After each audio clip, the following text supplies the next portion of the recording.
북한은 노동신문을 통해서 이번 미사일 발사는 서막에 불과하다라고 또 엄포를 놓았습니다. 추가 도발을 예고하는 것으로 해석을 할 수 있을 것 같은데, 자, 추가 도발.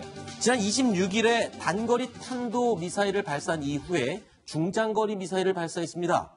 북한은 마치 이 계단식으로 거리를 늘려가는 게 아닐까, 이런 생각을 해서 저희가 그래프를 준비해봤는데요. 지난 26일 단거리 탄도미사일을 250km 정도 날렸습니다. 단거리니까 SRBM이라고 분류를 할 수가 있겠죠.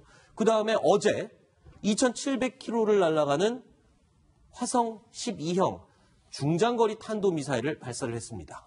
자, 점점 탄도미사일의 거리를 늘리는 것이 아닐까, 그래서 이런 생각을 해봤습니다. 그렇다면 다음 추가 도발은 3500km 이상 또는 대륙간 탄도미사일인 ICBM급을 쏘지 않을까? 표를 한번 볼까요? 분류표를 보여드리겠습니다. 자, 단거리 미사일을 쐈고요. 중장거리 탄도미사일 거리를 쐈으니까 다음은 IRBM에 제대로 나가는 거리, 한 4,000km 이상을 나가도록 발사를 하거나, 아니면 ICBM, 화성 14형 ICBM급을 또 발사하거나 그러지 않을까, 이런 추측을 해보는데요. 그래서 우리 전문가들 나와 계시니까 한번 예측을 해보겠습니다. 미사일의 종류, 과연 어떤 걸 쏠지 한 분씩 여쭤보겠습니다. 먼저 김정곤 교수님 의견부터 물어볼까요? 화성 12형을 다 추가로 도발을 할까요? 아니면 14형일까요? 아니요, 북극성 3형 SLBM 잠수함 발사 탄도미사일일까요? 일단은 뭐 화성 12형은 뭐 당분간 다시 쏠 필요가 없다고 생각이 되거든요. 아, 그래요? 이미 입증이 다 됐기 때문에. 그래서 아마 북극성 3형이 가장 가능성이 높다 생각이 됩니다. 아하. 그래서 SLBM에서 쏴서 미국을 압박할 가능성이 있고, 네. 그다음에 이제 화성 14형을 다시 쏘기보다는 네. 저게 4월 15일 날 김일성 생일 행사 때, 네. 생일 행사 때 그때 둥그런 원통성에 들었던 네. 그 ICBM만한 그 크기가 있었어요. 네. 그게 이제 고철료라는 그 설이 있고, 아하. 그다음에 이제 3단 로켓이라는 설이 있습니다. 거의 네. 뭐 그런 얘기가 나오기 때문에 3단 로켓이니까 상당히 사거리가 되겠죠. 그렇죠. 만약에 또 쏜다 그러면 3단 로켓을 쏠 것이다. 3단 로켓이고 고철료를 활용을 해서 콜드런치 방식으로 해서 쏘면은 그건 아마 굉장히 획기적이고 미국이 더 깜짝 놀랄 겁니다.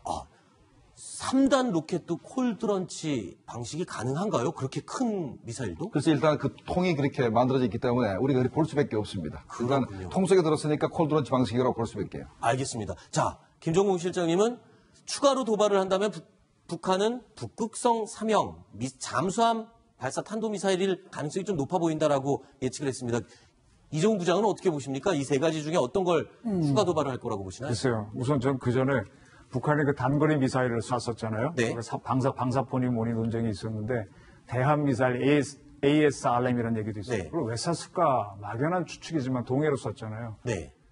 지금 동해에 미국의 핵 추진 잠수함이 와 있지 않을까요?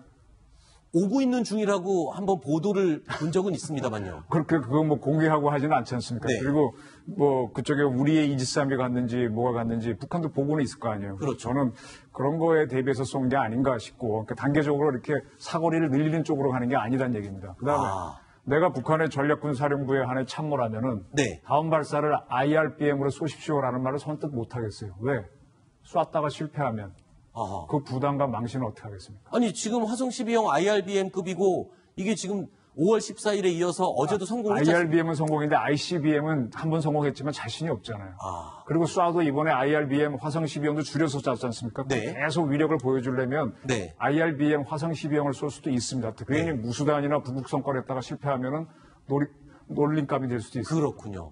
계속 성공만 하고 싶겠군요. 그래서 저 북한도 조금 저 손자병법 봤으면 좋겠는데, 지금 북한 잘한다 자꾸 띄워주잖아요. 네. 자꾸 띄우다 보면 실패하고 자기도 꼬이고요. 전력 다 노출됩니다. 그렇군요. 저는 그래서 차지에 더 띄워라 좀 지켜주고 싶습니다. 손잡이는 꼭 받겠죠. 설마 안 받겠습니까? 좀 더 봐야 될 것 같습니다. 네. 김정은이가요, 어제 이제 그 화성 12형을 쏜 다음에 네. 노동신문에 그대로 보도된 바에 따르면 네. 앞으로 태평양을 목표로 해서 전략 탄도 로켓 발사 훈련을 많이 해가지고 네. 전략 무력의 전력화, 실전화, 현대화를 더욱 다그쳐야 한다라고 쓰여 있습니다. 그런 네. 걸로 봐가지고는 북한이 앞으로 중장거리 그리고 그 잠수함에서 발사하는 네. SLBM까지 여러 가지 다양한 종류를 계속적으로 발사할 가능성이 있다. 네. 지금 저기 보면 이제 북극성 같은 경우는 SLBM 즉 잠수함 발사 그렇죠. 미사일이고요.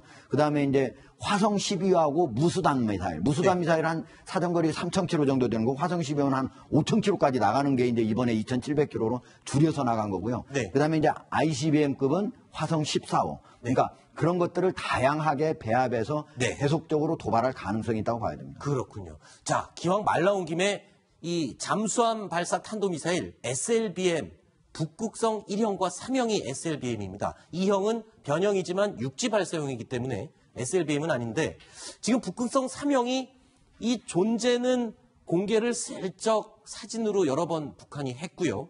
실제 발사 장면이나 발사는 공개하지 않았습니다. 그래서 추가로 도발을 한다 그러면 잠수함 발사용 SLBM 즉 북극성 3형을 발사하지 않을까 이런 예측을 조심스럽게 해보는데요. 홍만섭 차장, 말씀하시죠. 예, 제 생각에는 이게 좀 정치적인 그 측면과 네. 기술적인 측면을 이렇게 나눠봐야 될 것 같은데요. 네.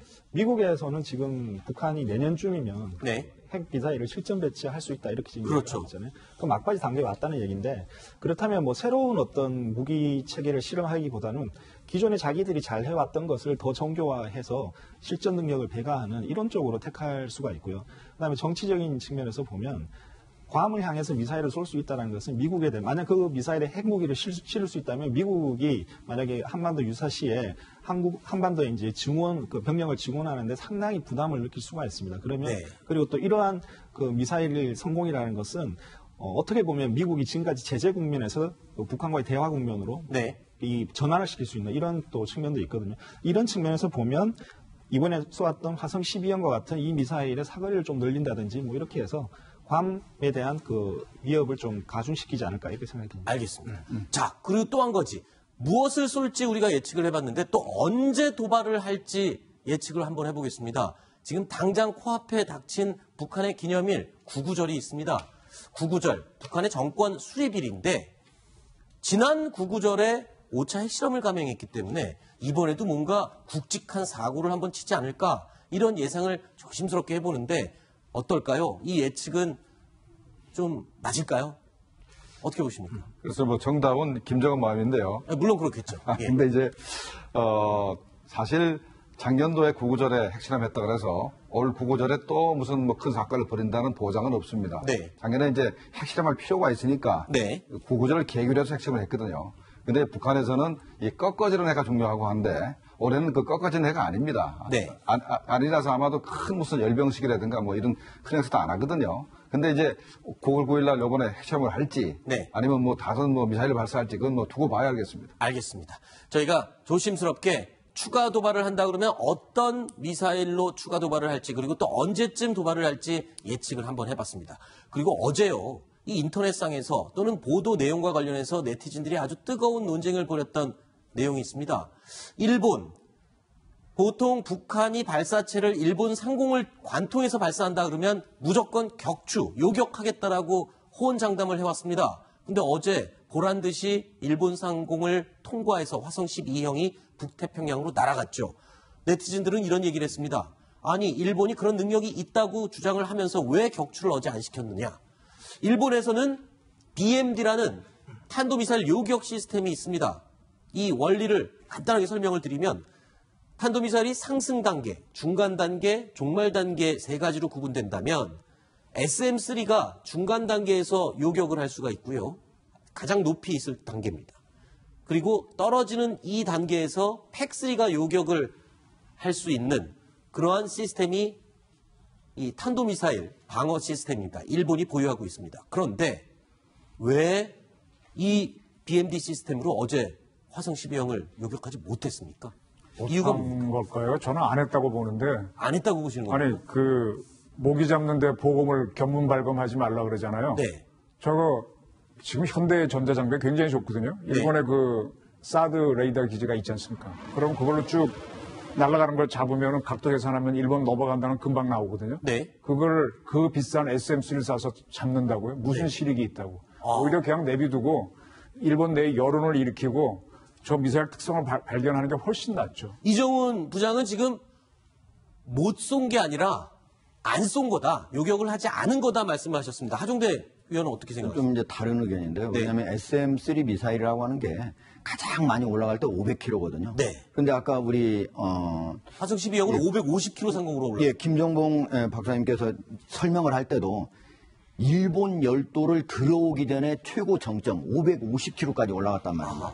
거의 정점을 넘어서 올라가고 있는데 네. 거기서 쏘아봤자 못 맞힐 가능성이 있고 만약에 미리 2700km까지 가 있었다면은 거기서는 뭐 할 수가 있었겠지만은 지금 일본 근해 열도에 있었다면 맞추기가 어려웠다. 그래서 일본에서는 이번에 1500km까지 상공까지 올라갈 수 있는 요격 미사일을 바로 도입하겠다라고 발표를 했습니다. 그렇군요. 그러니까 지금 일본에서 북한의 화성 12형 미사일을 안 쏜 것이냐 못 쏜 것이냐에 대한 논쟁이 있었는데 이정훈 위원께서는 굳이 그런 비싼 무기를 사용해서 맞출 필요가 없었을 것이다 라고 분석을 하셨고 하종대 위원께서는 어제 쏜 화성 12형은 SM3로 요격할 수 없는 고도까지 올라갔기 때문에 요격을 할 수가 없었을 것이다 이렇게 예측을 하셨습니다. 저는 이제 두 분 말고 제3의 의견을 냅니다. 3의 의견이 또 있습니까?